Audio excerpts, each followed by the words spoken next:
Why surviving interstellar space is even worse than reaching it. Right now, a machine is drifting through the space between stars. Voyager 1 crossed the outer boundary of our solar system's protective bubble in 2012, and since that moment it has been traveling through a continuous bath of galactic cosmic radiation. Nuclei of heavy atoms hurled outward from dying stars, each one carrying enough kinetic energy to punch straight through solid metal. Voyager 1 does not notice. It has no DNA to shred, no neurons to degrade, no psychological resilience to erode. The spacecraft is perfect for this environment for one reason: it carries nothing organic inside it. Now place a crew of human beings in that same vessel. Every property that made Voyager indifferent to the interstellar environment becomes a mechanism of harm. Those heavy atomic nuclei start destroying genetic material at a rate nothing aboard can halt. Equipment never designed to operate without resupply begins its slow descent toward failure. A single degraded component in the wrong place can initiate a chain of failures that nobody outside the ship will be coming to stop. Here is the statement almost nobody ever makes clearly. Getting the ship to another star is probably the easier half of the challenge. Keeping the people inside it alive across the decades or centuries transit requires is the part we have not come close to solving. Not approaching a solution, not on the verge of a breakthrough. We have not identified a plausible path to achieving it. This is what this script is about, not the engines. The part that comes after the engines. The assumption that frames everything wrong. The popular conversation about interstellar travel is organized almost entirely around one question: how fast can we go? Fusion rockets, laser-driven light sails, antimatter drives, nuclear pulse propulsion. These fill the conference presentations and documentary footage. The implicit assumption woven through all of it is this: once you solve propulsion, the hard part is done. Build an engine capable of pushing a vessel to some fraction of the speed of light, and everything after that is just waiting. This framing is wrong, and the specific way it is wrong matters enormously. Propulsion is a problem with clean edges. It asks exactly one question: how do we cross the distance? And that question has definable answers, measurable progress, and a clear finish line. Engineers have a natural framework for attacking problems like this. Each successful test is genuine progress toward a defined goal. Propulsion research lives inside dramatic imagery, engines firing, a ship accelerating, humanity finally reaching toward the stars. It is photogenic. It has narrative momentum. Survival does not have a finish line. There is no threshold to cross after which keeping everyone alive becomes a solved problem. There is only the next day, and the year after, and the decade beyond that, each one requiring that every interconnected system aboard continues operating despite accumulating degradation and an environment continuously hostile to both the machinery and the biology it contains. Survival is not a wall you break through. It is a current you swim against without pause, in water that grows colder with every year you are in it. The survival clock begins not when the ship crosses some dramatic boundary, but the moment it passes beyond the range where resupply is practically possible, which happens within the first few weeks after departure. From that point on, it is a sealed system. Nothing new comes in from outside. Every resource the mission will ever have was loaded before departure. Every failure must be addressed from within the ship by a crew that is itself being continuously altered by the journey in ways that reduce their capacity to perform exactly the repairs the ship most urgently needs. The engine gets you to the stars. Everything else determines whether you survive to reach them, and everything else is harder. The environment that never stops working against you. Our sun inflates a magnetic bubble, the heliosphere, stretching roughly 18 billion kilometers in every direction, blocking a substantial portion of the galactic cosmic radiation that saturates the rest of the Milky Way. Every human who has ever existed spent their entire life inside it. Voyager 1 crossed the heliospheric boundary in August 2012. Its instruments detected an immediate, unambiguous shift. The measured density of galactic cosmic rays spiked sharply. The heliosphere had been suppressing incoming radiation by between 20 and 50%. Beyond its edge, that suppression simply vanished. Beyond the heliosphere lies the Oort cloud, a shell of frozen debris extending to roughly 1.5 light-years from the Sun. At 5% of the speed of light, a departing ship needs approximately 30 years just to clear this region. At 1% of light speed, closer to what near-term propulsion concepts might realistically achieve, the transit through the Oort cloud alone takes about 150 years. The journey to the nearest star is not a single crossing of 4 light-years. It is a multi-decade exit from our own solar neighborhood, already exposed to full galactic radiation, already accumulating damage, already burning through reserves, before the true interstellar crossing has even begun. The interstellar medium is not empty.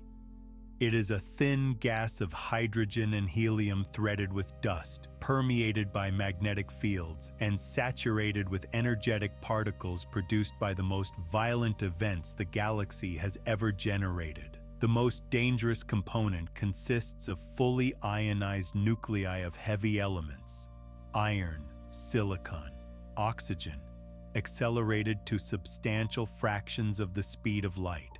A single iron nucleus at these energies concentrates the kinetic impact of a fast-moving baseball into a volume smaller than an atom. When such a particle strikes biological tissue, it carves a track of destruction through every cell along its path, shattering DNA in both strands simultaneously along a line so dense with damage that the cell's repair machinery often cannot reconstruct what existed before. When the same particle strikes spacecraft material, it degrades electronics and weakens structural integrity, accumulating invisible damage no maintenance protocol can undo. The radiation is not a hazard that peaks and fades. It arrives from every direction simultaneously for the entire duration of the journey. Traveling faster does not escape it. At 5% of light speed, every hydrogen atom in the interstellar medium strikes the hull with the energy of a low-grade cosmic ray. At 10%, incoming particles begin fragmenting against the ship's structure and producing secondary radiation showers that scatter inward through the hull itself. Every knot of additional speed tightens this trap from a different angle. Interstellar space also sits at approximately 2.7 Kelvin, barely above absolute zero. Radiating waste heat into the surrounding void is the only available cooling mechanism. There is no atmosphere, no external thermal buffer. The ship must manage every watt of thermal energy it produces internally, drift too far in either direction, and temperatures inside the habitat approach conditions that destroy equipment or kill crew members. The ship is not a vessel crossing neutral space. It is a sealed world moving through an environment simultaneously and continuously hostile to its structure, its systems, and every organism inside it, from departure to arrival, without pause, without shelter, and without any possibility of outside assistance. What the space station has taught us. The International Space Station looks like a triumph of engineering permanence. It operates like a repair facility that happens to be in orbit. Crew members are mechanics first. A substantial fraction of working hours, far more than mission planners projected, goes toward diagnosing faults, swapping components, and coaxing aging hardware back to operational condition.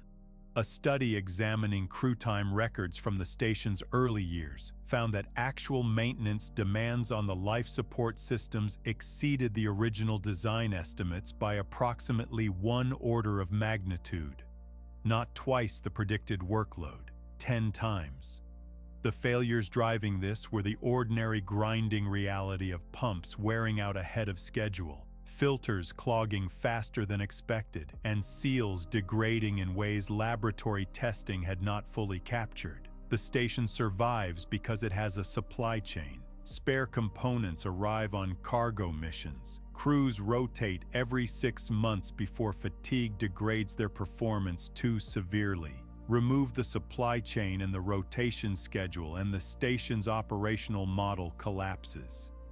What remains is aging systems with no relief arriving, held together by whoever is aboard with whatever remains on the shelves. That is precisely the situation an interstellar crew would face from day one.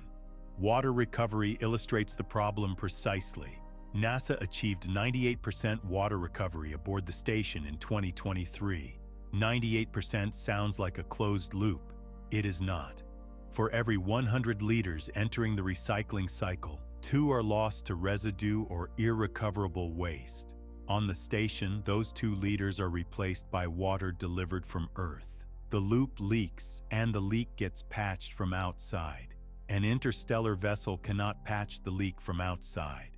For a crew of 20 cycling several hundred liters per day, a 2% daily loss compounds to over 100,000 liters across a 50-year transit, roughly 100 metric tons that must be loaded at departure simply to cover the deficit. And that calculation assumes 98% efficiency is maintained throughout, which it will not be. Recovery efficiency degrades over time. Distillation membranes gradually foul with mineral deposits. Catalytic systems slowly lose their active surface area. Sensors drift, pumps wear. Every degradation pathway nudges the system from 98% toward 95, toward 92, toward 88. Each percentage point lost increases the daily deficit. The water bleeds away a fraction of a percent at a time until the shortage becomes impossible to ignore and impossible to reverse. This pattern applies to every closed-loop system aboard: air recycling, waste processing, food production, thermal management. Engineers call this the closure gap, the difference between the theoretical perfect recycling rate and the achievable rate under real conditions over time. On short missions, the gap is manageable. On missions measured in decades, it becomes fatal. Spare parts compound the problem at the level of mission architecture. Achieving acceptable reliability for missions where resupply is impossible requires carrying spare components with a total mass roughly equal to the mass of the original systems. 1 operating, 1 in reserve. That doubling applies across every critical system. Then the rocket equation takes over. The relationship between payload mass, propellant mass, and achievable velocity is exponential, and at interstellar speeds the exponent is merciless. The spare parts needed to keep the crew alive make the ship too heavy to arrive in any reasonable time frame. Onboard fabrication, equipping the ship with 3D printing systems to produce replacement components from stored feedstock, has been proposed as the escape. But fabrication requires energy, raw materials, and equipment that itself degrades. And entire categories of replacement cannot be fabricated on board. You cannot print a new semiconductor chip from powdered metal. You cannot print the specialized cryogenic seal material that fails at 2 in the morning on year 23 of the mission. What the station data ultimately reveals is not problems specific to that particular facility. It reveals the fundamental behavior of complex systems in hostile environments. They degrade continuously and incrementally, demanding more maintenance as they age and narrowing the margins available to absorb the next failure. The station manages this through resupply and rotation. An interstellar vessel must manage it alone, with a fixed inventory loaded at departure, and a crew subject to the same degradation processes as every other system aboard. What interstellar radiation does to human brains. At Brookhaven National Laboratory, researchers fire heavy ion beams at energies representative of galactic cosmic rays through biological samples and measure the consequences. The results accumulated across more than a decade of NASA-funded research are among the most sobering findings in all of space medicine, and they receive a fraction of the public attention given to rocket engine designs. Annual radiation exposure in interstellar space is estimated at roughly 400 to 600 millisieverts from galactic cosmic rays alone. A 6-month stay aboard the space station typically produces 80 to 160 millisieverts, and the station's position inside Earth's magnetic field deflects a significant portion of the most energetic incoming particles. Beyond the heliosphere, that protection is entirely absent. The more immediately mission-critical danger from galactic cosmic radiation is not cancer. For all its severity, cancer operates on timescales of years. The more alarming concern is what the radiation does to the brain. Heavy ions, particularly iron nuclei traveling at energies exceeding 1,000 million electron volts per nucleon, interact with neural tissue in ways no other commonly encountered radiation source replicates. Lower energy radiation tends to produce single-strand DNA breaks that cell repair machinery can often address. Heavy ions cause clustered damage, simultaneous breaks in both strands of the DNA helix, combined with destruction of the surrounding repair proteins. The cell cannot reconstruct what existed before. In the brain, where neurons are largely irreplaceable and the architecture of their connections encodes everything the crew member knows and can do, this damage accumulates as a slow structural unraveling that no medical intervention aboard the ship can reverse. Researchers who exposed rodents to charged particle doses representative of the interstellar radiation environment found consistent results across multiple independent studies. Irradiated animals showed significant and persistent deficits in spatial memory, episodic memory, and executive function, the cognitive processes responsible for planning, decision-making, and behavioral flexibility. They also showed persistent neuroinflammation. The brain's resident immune cells became chronically activated, releasing inflammatory molecules that damaged surrounding neurons. This inflammation did not resolve when radiation exposure ended. It persisted for the remainder of each animal's life. The damage is not temporary. The radiation accumulates throughout the transit, and the changes it produces are permanent. What makes this damage pattern particularly cruel is the specific nature of what is being lost. The faculties most severely affected by heavy ion radiation, executive function, working memory, spatial reasoning, adaptive problem solving, are precisely the faculties the crew needs most urgently to keep the ship operational. Diagnosing an unfamiliar failure mode in a system the manual no longer fully describes requires executive function. Improvising a repair for a component that no longer exists in its original form requires flexible problem solving under pressure. The radiation targets with brutal precision the exact mental toolkit that stands between the crew and the ship's progressive deterioration. Dense shielding turns out to be counterproductive in a way that defies intuition. When high-energy galactic cosmic ray particles strike dense materials like aluminum or steel, they fragment, producing secondary showers of neutrons, protons, and lighter ions that scatter inward toward the crew. In many shielding configurations, adding more material does not reduce the radiation dose, it increases it. Effective protection requires either enormous thicknesses of hydrogen-rich material, several meters of water or polyethylene surrounding the entire habitat, or active magnetic shielding using superconducting coils to deflect incoming particles before they reach the hull. Both approaches carry mass penalties so severe that they feed directly back into the propulsion spiral. No practical flight-ready galactic cosmic ray shielding system exists today. The problem is not merely unsolved, it is not close to being solved. The same radiation environment simultaneously dismantles the crew's bodies, damaging blood vessel lining, suppressing immune function, and impairing wound healing by targeting rapidly dividing cells. In the absence of artificial gravity, microgravity simultaneously causes bone density to decline at roughly 1 to 2% per month, muscle mass to atrophy, and cardiac muscle to weaken. These deterioration processes form a tightening web of compounding vulnerabilities.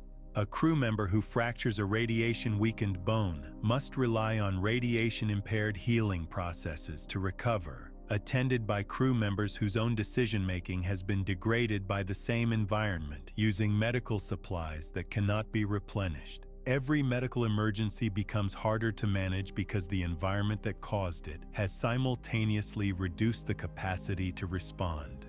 The psychological weight of a journey without an end. There is a kind of suffering that has no dramatic moment, no explosion, no single point of failure you can point to and say that is where things went wrong. It accumulates beneath the threshold of daily awareness, invisible until the day it is not. Psychologists who study long-duration confinement call the environment that produces it a monotonous, restricted, isolated environment. The crew of an interstellar vessel would have a simpler name for it. They would call it home. The most comprehensive study of prolonged isolation conducted for space research was Mars 500, in which 6 volunteers spent 520 days sealed inside a simulated spacecraft. Shorter analog studies have been conducted at Antarctic stations, aboard submarines, and in isolated habitat simulations. The psychological findings across all of them tell a remarkably consistent story.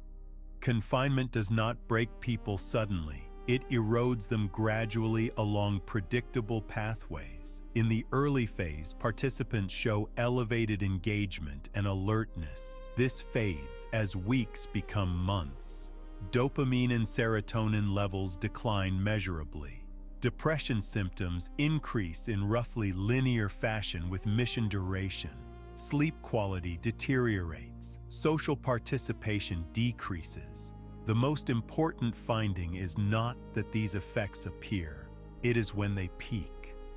Across multiple studies and populations, the period of greatest psychological instability began at approximately the halfway point of confinement and intensified through what researchers call the third quarter effect. Heightened distress, interpersonal volatility, and behavioral disruption occurring roughly 3/4 of the way through a confined deployment. It appears with enough consistency across enough different contexts that it is no longer treated as a variable. It is treated as a predictable feature of prolonged confinement. Apply this to a transit lasting 85 years. The crew cannot locate a meaningful halfway point.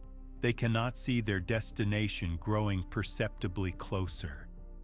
Earth disappeared from naked eye visibility within the first months of departure. They are suspended in a void that appears identical in every direction, with no external reference point to mark the passage of time. No seasonal change, no shifting horizon, no variation the senses can register. The third quarter effect on an 85-year transit does not arrive at year 64 and then resolve. It has no resolution. The conditions that produce it are permanent. The psychological burden of interstellar confinement goes deeper than anything the analog studies have documented, because every analog study ever conducted shared one feature that an interstellar mission fundamentally lacks: a known endpoint. The Mars 500 volunteers knew on day 1 the simulation would conclude after 520 days. Antarctic researchers knew the supply aircraft would return in spring. This knowledge, the simple cognitive anchor of a defined conclusion, is one of the most powerful tools human beings use to endure sustained hardship. Remove it entirely and the nature of the suffering changes in kind, not merely in degree. For the crew of a generation ship, the destination is not a place they will ever see. They will live and die inside the vessel before arrival. Their grandchildren will have been born into a metal world they cannot leave, maintaining systems whose original design rationale may have partially eroded across generations, educated about a home world they have never seen and will never reach. The social dimension of this confinement is operational, not merely emotional. Human groups in confined, isolated environments develop predictable dysfunctions that directly degrade mission performance. Cliques form, power dynamics shift in ways that undermine formal authority. Resentments accumulate from frictions too small to formally address but too persistent to forget. The initial unity of a shared mission gives way to territorial behavior and chronic low-grade conflict that consumes cognitive and social resources the ship cannot afford to lose. What makes this especially dangerous is the way it interacts with the cognitive degradation driven simultaneously by radiation exposure. A crew member whose prefrontal cortex has sustained cumulative radiation damage is less capable of regulating emotional responses during interpersonal friction. They are more likely to interpret neutral communication as hostile. They are less capable of the sustained perspective-taking required to de-escalate conflict before it compounds. The radiation erodes the neurological tools needed to manage the social environment. The social environment generates stress that accelerates cognitive decline. Each makes the other worse. Sleep sits at the center of this feedback loop.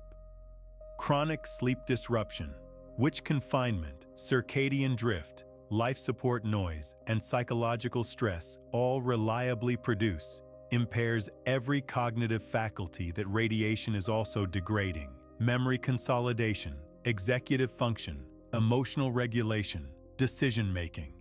A crew member who is simultaneously sleep-deprived and accumulating radiation damage to their prefrontal cortex is not experiencing two separate problems. They are experiencing one compounded problem worse than either would be alone.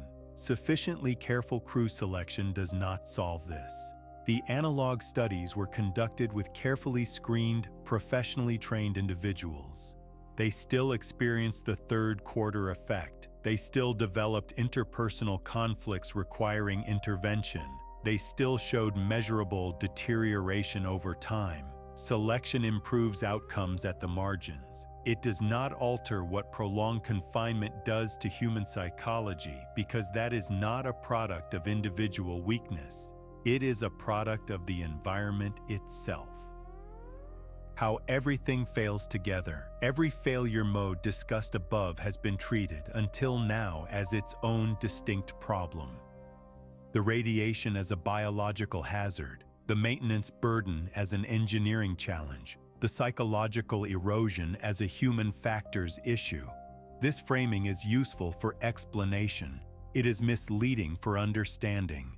Aboard an interstellar vessel, none of these problems exist in isolation.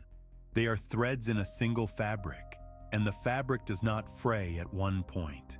It pulls apart everywhere simultaneously, each tier widening the ones beside it with no intervention possible from outside. Trace one cascade to see how this operates. A crew member whose prefrontal cortex has sustained 15 years of cumulative radiation damage makes a calibration error while servicing the water recovery system.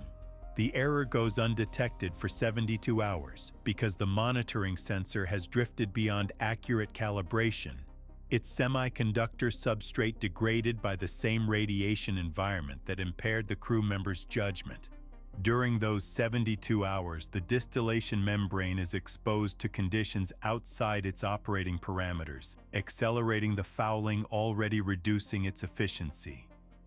The replacement membrane that has been in storage for 15 years functions at roughly 85% of its original specification, because the radiation environment has been degrading it continuously since departure. Water recovery efficiency drops another fraction of a percentage point. The crew compensates by reducing hygiene water allocation. The reduction in hygiene increases microbial load throughout the habitat. The increased microbial load accelerates filter consumption in the air processing system. Nobody died. nothing exploded. The mission continues, and the ship is measurably more fragile across multiple interconnected systems than it was 72 hours before. Multiply that sequence across hundreds of subsystems over decades of unbroken operation. The vessel does not decline in a smooth, predictable curve. It declines in waves, each cascade triggered by the convergence of multiple degradation pathways, each one leaving the ship less capable of absorbing the next, each one arriving sooner than the last because there are more degraded components available to trigger failures and fewer reserves to contain them. Engineers call this cascading failure coupling. Complex systems in harsh environments tend not to fail gradually.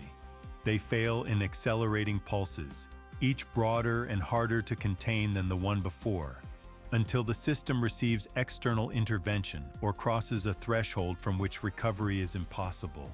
An interstellar vessel never receives external intervention. Every cascade leaves permanent damage. By year 40, the vessel is not the ship that departed. It is a degraded approximation running on workarounds and improvised procedures, staffed by a crew that is itself a degraded approximation of the crew that departed. The gap between what the ship requires and what the crew can provide is widening from both ends simultaneously. In the early years, the crew functions as a buffer against cascading failure. Their competence absorbs shocks before they propagate, catching problems early, extending component lifetimes through preventive maintenance, improvising solutions before failures compound. As radiation accumulates in their neural tissue, as confinement erodes motivation, as chronic sleep disruption becomes the baseline state, that buffer thins. Problems are detected later. Maintenance is performed with less precision. The ship degrades faster, which increases workload and stress, which accelerates the crew's own deterioration, which allows the ship to degrade faster still. The loop has no exit condition. The margin for error is widest on departure day, when the ship is newest, the crew freshest, the reserves fullest. The margin is narrowest on arrival, when the most deteriorated systems must perform their most demanding functions. Deceleration, orbital insertion, approach. Every interstellar mission architecture places its highest operational demands at the end of its longest period of cumulative degradation. There is no way to restructure this. It is a consequence of what the journey fundamentally is. The proposed solutions and their limits. Generation ships distribute the biological burden across multiple lifespans. But the founding generation's children inherited a mission without being asked. Their grandchildren were born into a metal world they cannot leave, maintaining systems whose original design rationale may have partially eroded across generations, educated about a home planet they have never seen and will never reach. Knowledge does not transfer perfectly between generations. The tacit understanding of why certain engineering choices were made does not survive complete translation into documentation. It bleeds away invisibly, without signaling the gap until something fails that nobody aboard fully understands how to fix. Suspended animation appears to sidestep the biological burden, but hibernation does not maintain the ship. Either a skeleton crew rotates through wakefulness, subject to the full radiation exposure and maintenance demands described above, with a higher per-person workload and a smaller team, or autonomous systems must manage the vessel for decades without human oversight, handling failure modes that cannot all be anticipated in advance, in a radiation environment continuously degrading their electronics. The maintenance problem does not disappear when the crew sleeps. It transfers to a different set of systems facing identical constraints, with no human judgment available for failures outside the automated system's design parameters. Faster transit compresses the timeline, but intensifies the radiation dose rate as particle impact energies rise with velocity. The benefit of speed is partially consumed by the cost of speed. Nothing about going faster makes the life support requirements easier to meet. No proposed solution addresses the fundamental nature of the problem, the simultaneous interaction of all failure modes within a closed system that cannot receive external assistance, across timescales that exceed the designed operational lifetime of every component involved, including the organisms operating them. Every proposed architecture moves the problem to a different location. None of them make it smaller. What the challenge actually asks of us: if humanity ever does cross the interstellar void, it will not be because someone built an engine powerful enough. It will be because we solve something far harder and far less photogenic: how to keep a tiny closed pocket of Earth, its air, its water, its soil, its medicine, its accumulated knowledge, its social fabric, intact across distances so vast and timescales so long that simply continuing to exist becomes the greatest sustained achievement our species has ever attempted. Not the launch, not the arrival, the endurance. The 10,000th morning of recycled air and recycled water, and the same faces and the same growing list of systems running slightly below their specified tolerances. The careful, unglamorous daily work of holding entropy at bay with finite tools in an infinite void, performed by a crew whose capacity to perform that work is itself being slowly diminished by the environment they are moving through. Reaching the stars sounds like triumph. Surviving the space between them is something quieter, harder, and far more resistant to dramatic representation. It is what happens after the cameras have stopped rolling, after the ship is alone in the dark and the systems are aging, and the crew's only available resource for addressing the next failure is their own diminishing capacity to recognize it and respond. The engine gets you off the ground. The stars are in the distance. The hard part is everything that happens between here and there, every day, every year, for as long as the mission lasts, against an environment that does not register effort, does not reward persistence, and will not notice whether anyone arrives. That is the truth almost no conversation about interstellar travel starts with. It is the truth this one is built around.